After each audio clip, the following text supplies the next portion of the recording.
Okay, so hi and Assalamualaikum. Sebenarnya saya baru je balik daripada kerja sekarang ni. Tiba-tiba ada pula terfikir idea untuk kita bercakap pasal hal ni lah. Pernah tak kita terfikir kenapa ada negara yang kaya tapi rakyatnya masih hidup susah? Contoh macam jalan yang rosak, kadar pengangguran yang tinggi, bangunan tak selamat. Semua ni bukan berpunca daripada secara kebetulan ataupun berlaku secara tiba-tiba. Punca sebenarnya berkemungkinan adalah rasuah. Berikut merupakan contoh keadaan jalan yang rosak dan perubahan bandar yang miskin dan kaya.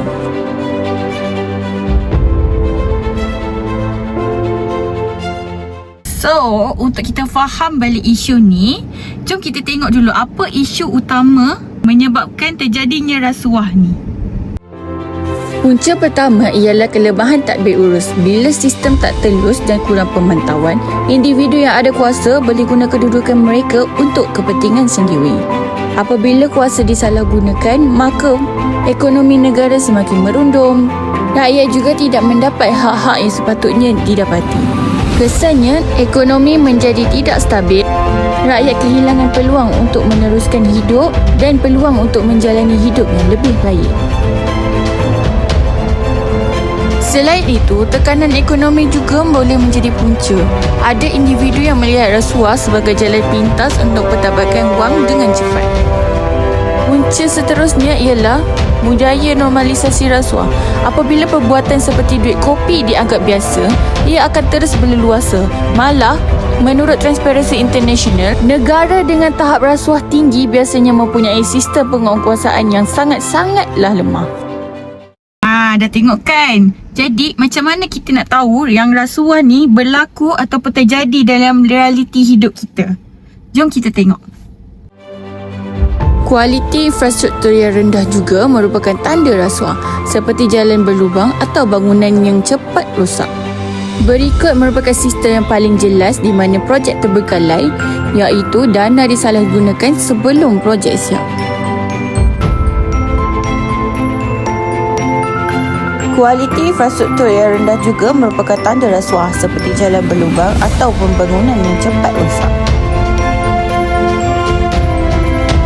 Selain itu, kos projek yang terlalu tinggi juga menunjukkan berlakunya penyelewengan dalam perolehan. Sebenarnya, yang paling membimbangkan tu apa tau? Paling membimbangkan tu adalah kesan daripada berlakunya rasuah tu dalam kehidupan kita. Nak tahu tak apa dia kesan tu? Jom kita tengok. Bayangkan sesebuah keluarga yang membeli rumah untuk hidup selamat, tetapi akibat rasuah, bangunan itu tidak kukuh dan akhirnya runtuh, nyawa melayang dan segalanya musnah. Dari sudut ekonomi pula, rasuah menyebabkan pelabur hilang keyakinan, peluang pekerjaan semakin berkurang dan negara semakin sukar untuk maju. Perkara ini menjadi lebih teruk lagi kerana rasuah merosakkan kepercayaan rakyat terhadap kerajaan. Apabila kepercayaan hilang, kestabilan negara juga turut terjejas.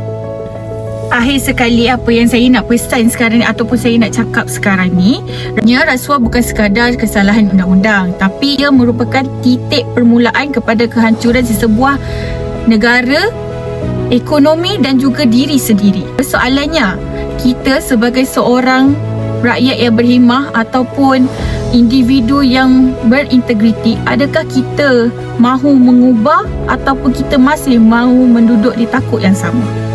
Oleh itu, saya berharap dengan perkongsian saya kali ini dapat membantu sedikit untuk mengubah ataupun menambah ilmu anda semua. Okay, see you next.